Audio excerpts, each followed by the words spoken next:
So this evening at the Corven Network's key speaker event, we've had the honour of having Justin Byworth from World Vision. So Justin, thanks very much for your input in that this evening. Could you give us some perspectives on World Vision as a charity and where you think the applications and the insights you've given to the other corporates in it this evening? Well, the thing in working with a charity like World Vision is you combine a social and, in our case, a faith-based mission, but with the need for the highest level of corporate professional skills that any business has.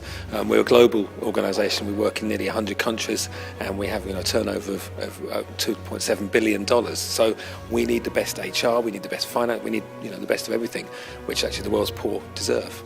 Is there of how do you deal with corporate governance and sort of dealing with that in those quite remote places, and also health and safety issues as well, which we see with other corporates in the oil sector and that. How do you deal with that as a charity? Yeah, well, working in places that are very remote, very risky, whether in terms of security, whether in terms of the legal frameworks, the places we're working, whether in terms of the institutional lack of government and things, it's a real challenge. And we have places like India where we're very established and can operate extremely effectively, much like here, and then places like Somalia where we have armed guards everywhere we go, and so you have to change your operating model, and you have to change sometimes your policies and procedures and things, but at the same time the mission, the aim is still the same, and we've also got a duty of care for our staff as well, which is not easy to live. So how do you get that balance between us as donors and then the important work you do in the field? Yeah, well, as I said, what we try to do is get the worlds of a poor child, say in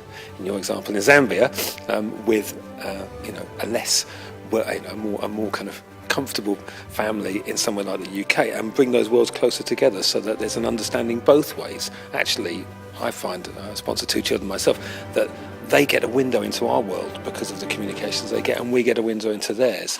And when that connection is made, there's an opportunity to bring understanding both ways. Plus, of course, obviously the difference that we make in the lives of their families. Sort of stuff like that. How do you manage to get that link of new technology and that interaction with customers? Well, I mean, the aim is to have as natural a relationship as if it's your cousin or goddaughter or whoever down the street. Of course, that requires organisational excellence in exactly the way you described. These days, a lot of that is digital. We're doing a lot of. You'll be getting videos rather than photographs in future. You'll be getting, digital Christmas cards rather than. So we're moving a lot, obviously, to digital platforms. That saves money as well as being more quick, as well as being quicker, and as well as actually bringing to life some. We're putting cameras in the hands of kids in some of the places we're working, so that they can tell their own stories and get that directly here. But that requires a big supply chain of things. And what we have is we have fantastic staff on the ground locally. We have great staff, and they're the power that we have, really.